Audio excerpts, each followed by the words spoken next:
The season finale of She-Hulk has dropped on Disney Plus, and it's a doozy. So let's talk about it.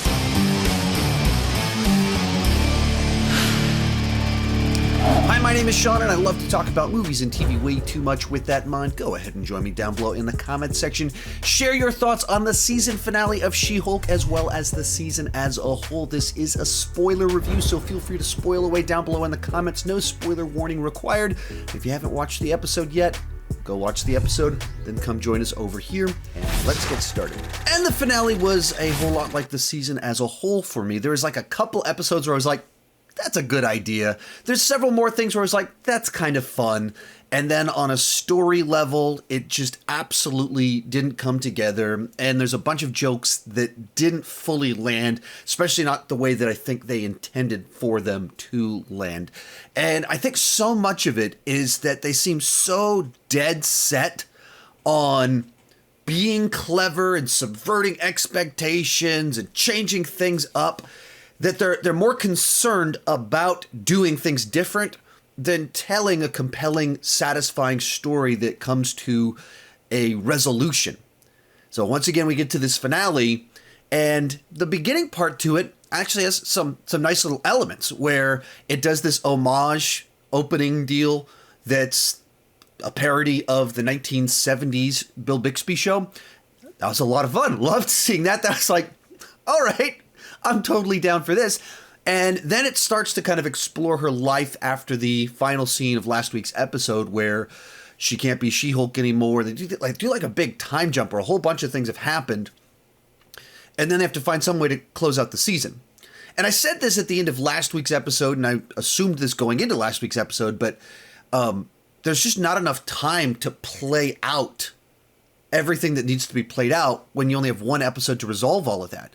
In my review last week, I said that the events at the end of that episode needed to be like episode 6, so that the whole last third of the season is dealing with the ramifications of her losing her reputation. So you have time to see her living with being just Jen and realizing that she does want She-Hulk in her life. And then you need to set up the journey to try and undo all of that and then pay it off properly. You'd set up for payoff, tension, stakes, consequences, even if personal ones. You need time to set that all up, and they didn't do that. They gave us one episode that, if you remove the credits, it's under 30 minutes long to resolve all of this, in which case then it just do this big gigantic time jump of all of a sudden she can't be She-Hulk anymore, and they do, one person comes up with one idea like, oh, I'll do this and it'll be in a meeting. Coincidentally, Jennifer ends up at that same meeting because it's being hosted by Emil at his compound. And so then everyone kind of shows up at the same place. Like, it's just all just so contrived, mashed together to be able to have the contrived scenario that they wanted with everyone in one place so that they could do their fourth wall breaking, or epic fourth wall breaking as it turns out in this one. But you just needed more time for all of that. And that stuff at the beginning could have been interesting if it had been allowed to play out and let us spend some time in it, but they didn't do that. And then we kind of get the big reveal for who our villain is, and it's one of these wienery guys that was on the dating app that's been showing up all throughout the whole season. And when you develop your season to have a big bad, and your big bad is dudes on the internet, which is intended to be meta commentary about the feedback about your show. Like, you just preemptively, while writing your show, like, write it to provoke people, to get responses out of them, and assume that's going to be the case. That's kind of like a self-fulfilling prophecy of what you're doing there.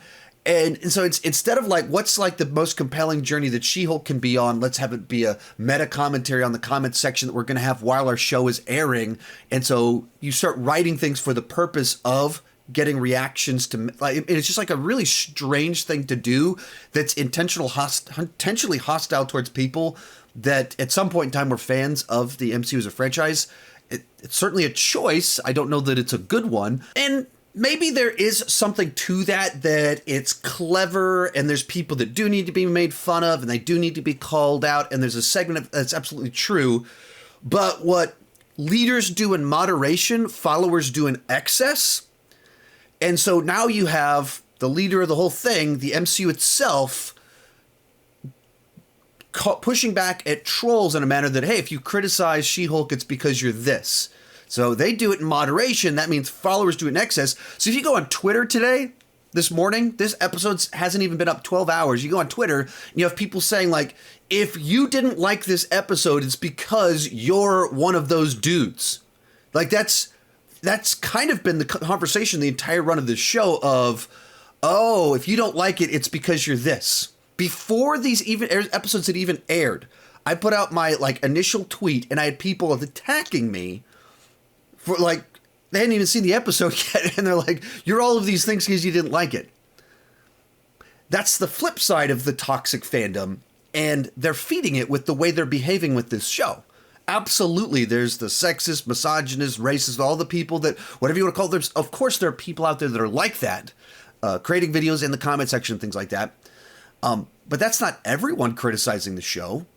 And when you create this kind of pushback narrative of everyone that's attacking them is just this, even if joking, even if you don't actually mean all criticisms, what leaders do in moderation, followers do in excess, and Twitter did it what it does. And all sorts of people in the comment section do what they do. And so you have like this toxic positivity movement. If you don't like this finale, if you don't like this show, it must be because of a character flaw. That's the only possible explanation. And you start having these strange arguments where, well, obviously you've never read the comics. First off, you are correct, I haven't. I also hadn't read Guardians of the Galaxy. Really like that one. Don't really like this show all that much. I also shouldn't have to do homework to enjoy a TV show. That's not how this works. Like, what? You didn't read the entire run book? No, of course not. That's not how this works. And it's like a whole batch of people looking to attack anyone that doesn't like the show. If you like the show, cool. If it works for you, cool. If you find it clever, if you find it funny, cool. A bunch of us are watching it, scratching our head confused as to this very strange tonal shift for the MCU, confused very much by this thing that doesn't feel like it fits in the established lore with the way that it kind of just treats characters, violates certain things, the rules that it established for how the legal system works, how many people are superpowered. It feels like that doesn't actually mesh well with what's previously established. And just in other terms, just there's things that are weird about it, odd about it. And maybe that's exactly what you like. It's weird. It's quirky, thus different, therefore something that you like. Cool, but it's not, that doesn't mean that everybody dislikes it. Is just whatever you're trying to accuse us of being. The show is playing that game, though, and feeding that narrative of just everyone that criticizes it is this one thing. They wouldn't say that directly, but they're feeding that narrative with the way they're responding. And, you know, they would have had to start writing the show 2 years ago. So 2 years ago, before the show aired, they were preemptively designing their show to provoke trolls or something. Like, that's such a weird thing to do. But that's what they decided to do with this show. And then we move into our third act, or we move into, I guess, the back half of it, and everyone starts showing up. The guy injects Hulk blood into him. He turns into a Hulk. Abomination is there speaking as Abomination. Hulk shows up to save the day. Titania shows up, and then epic fourth wall break. And some props. There's something very clever about you're watching a show on Disney Plus and then it cuts to the Disney Plus menu and then she pops out of the menu to switch over to something else. Props. There is something really clever and fun about that. I don't know that the finale and resolution of your season was the moment to do it. And they do this whole bit where we go into Kevin Feige's office and Kevin Feige isn't a person. He's an AI trying to produce the most enjoyable product. And props that Kevin Feige was like, yeah, make fun of me. Yeah, go ahead do that. I guess props for going for that far and hard on some of that, but that doesn't mean it's a satisfying resolution to your season. It feels like an idea that really you can't use it as an actual way to resolve everything going on. if you do it in the middle, like, wait a minute, are we really heading in this direction? Okay, let's stop from heading in that direction.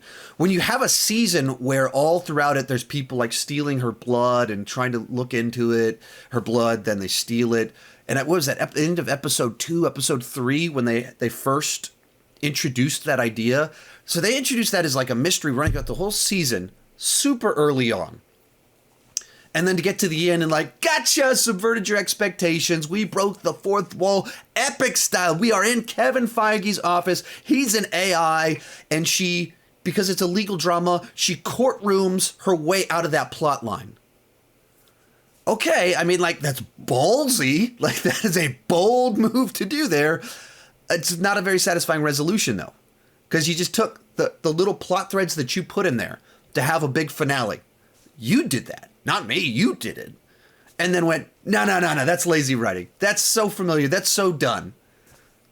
You did it. You didn't write something more clever. You just wrote the thing that's like, right, his blood. His blood was part of the, Hulk's blood was part of the code in Incredible Hulk. Then as she says, it's like super soldier stuff. Right, like we've done that a bazillion times before. You did that. And then you got to the finale and went, oh, let's do something clever as your way to be clever, to call it out. Which is the lazy meta joke. That everything that goes meta does this joke at some point in time, where I don't remember what the joke was specifically in Deadpool 2, but in the trailer, there's like this really lazy joke made, and then Deadpool goes, well, that's just lazy. That's the lazy joke for meta comedy, where you write something lazy and call it out as lazy so you can be clever and ahead of the joke. No, that's still just lazy writing if you don't actually write something that's compelling, interesting. If you do the lazy thing and then just call it out, that is lazy meta commentary. So they do this whole little bit and they decide, no, we're not going to do a big finale where everyone shows up. And as it's happening, she's like, wait a minute, this is lazy. What? This is a mess. This is that. And so instead of like having a tidy resolution or a played out resolution, since we only have one episode to do all of this, it just like cuts to someone being arrested and then Daredevil shows up and everything's all good now. Like it's all good now. That guy was arrested and she has been cleared of all charges. Well, because of the Kevin Feige thing? Like you didn't actually play out the resolution. You didn't play out what happened there. You just went to Kevin Feige's office and went, no, we can't do a big boss fight. And it was just all resolved. What? I think I want to understand what happened. I want an actual resolution. And you just created a scenario where you teased plot threads all throughout the season. And then we got to the finale and you went, psych! And then just undid it. And it's just not satisfying. Did you do something weird and different? Absolutely you did. Will a bunch of you be in the comments being like, you've never read the comics. This happens all the time in the comics. Okay, but that's not a defense of the show itself. And that doesn't mean what the show itself did worked for me or a bunch of other people. I just don't. You created a scenario where it's now canon in the MCU that you can go into Kevin Feige's office. Which, if you go and you watch the original Iron Man, and then you think, eventually we're breaking the fourth wall, walking into Kevin Feige's office, and he's an AI in MCU canon, we're getting pretty wild and wacky here. And it feels like all bets are off. There are no rules governing this universe anymore. Just writers are doing whatever they want to do for whatever purpose. So that did not really work for me. But this season as a whole just didn't really work for me. I think they had times where they hinted at what could have been good. There are things that I could see how this would have worked if it was more like this. In particular, last week's episode, it seemed to have courtroom stuff, had relationship stuff, and it had superhero stuff. You're slowly on that journey. And you went, okay, I can see how this is kind of coming together. I can see how that could have been if that was the template for the whole season, but I just don't think they knew what they wanted to do. And so it's just kind of all over the place. And inherently, that's not going to work for a lot of people. A bunch of people are going to be like, oh, it was fresh, it was different. Yeah, it was my kind of, it was, my thing. And a bunch of us naturally will also go, I don't understand at all how that fits in the MCU. Why that exists in the MCU. Why did we just do that? What was that? And that's kind of how I feel about it. Just a show with comedy that didn't really work for me. A lead actress is very charming. She's very likable and fun. But just kind of caught in this show that it's a legal comedy, but the legal stuff is so mundane and poorly written that it's not in any way compelling. And the show constantly feels pulled away from it, but pulled away towards so many of the wrong things. So you get to the end of it, it doesn't feel like there's that much legal stuff, but the legal stuff we did have wasn't that good. And it's not like it feels like it was pulled towards because it was being a superhero show, because it doesn't feel like there's hardly any of that in here, just sprinkled in like 2 or 3 episodes. So what was it? I don't know. And I don't think they knew very well either. So I think that this show as a whole was a big misfire. And the finale just highlighted that they didn't have a season that naturally built towards a normal finale, conclusion, resolution.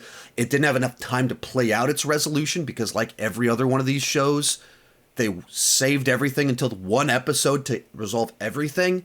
And so instead of actually resolving it, they just do a fourth wall break, skip over all the stakes, consequences, and go straight to the resolution. Boop, just skip over it. Fourth wall break. Boop. Guy's arrested. We're good. She's cleared. We're all good. Skip over it. Who needs to actually resolve plot lines when you can just fourth wall break over them?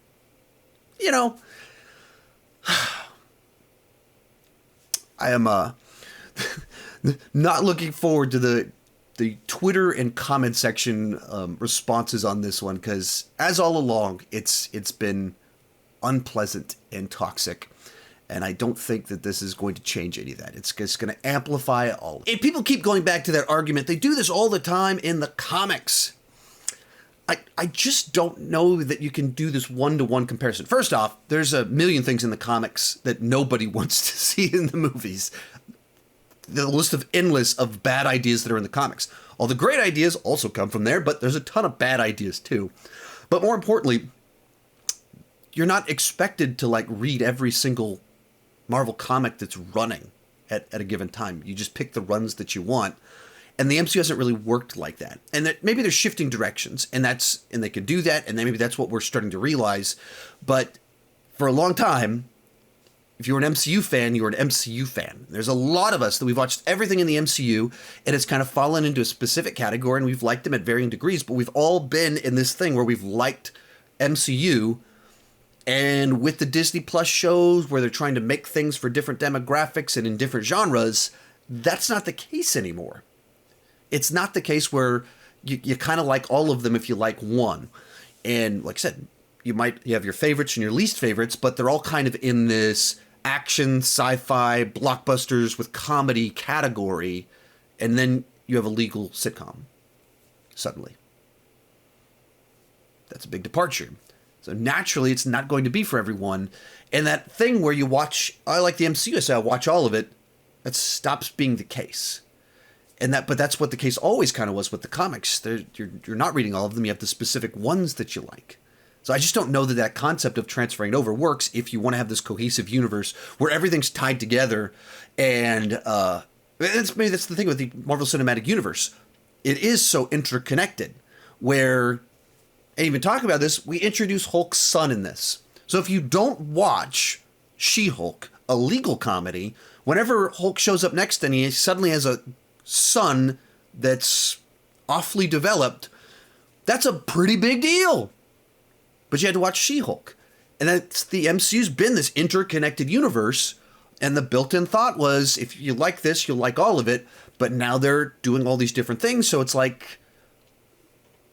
Suddenly you have to watch this legal sitcom about a woman in her 30s and her dating life and trying to balance her work and career and dating life while being maybe a new superhero that she doesn't want to be. That's a pretty big difference from what we signed up for before. If you don't watch it, suddenly you don't know how Hulk got a son. Like, they're doing that interconnected universe, but also making things that aren't for the whole broad audience they've built their brand appealing to a certain audience, and now they're specifically trying to target different audiences. That doesn't work. There's consequences when you do that. There's trouble that happens when you try and do things like that. And so, I don't know. I've had a lot of issues with Phase 4. I think it's very scattershot. It feels a lot to me like the higher-ups at Disney said, Kevin, we need you to crank out a bunch of TV shows because we have a streaming service now and we need new content for it. So give us new stuff. And we want to appeal to a very broad demographic, so give me stuff for everyone. And so we just had to come up with stuff for everyone. It's scattershot, doesn't feel like there's a cohesive plan to it, and there's a bunch of ideas that I just don't think they all go together very well anymore. That's disappointing. And with this much quantity, the quality is dramatically dropped. And in a lot of different ways, whether individual projects, I think there's just a lot of more issues in Phase 4 than the previous phases, but also in the sense of just as a whole, the cohesiveness, the forward momentum, the feeling like I'm attached to a story that's moving forward, like all of that feels weakened and lessened in Phase 4. And She-Hulk is just one more example of that. It's like the next to last thing, closing out Phase 4, and it is just a legal sitcom about Jennifer learning to love herself. All of herself. She-Hulk and Jennifer all at the same time. It's like, okay, cool, but it doesn't really tie into anything. It doesn't really matter. It's just one more piece of content that you can drop on a streaming service.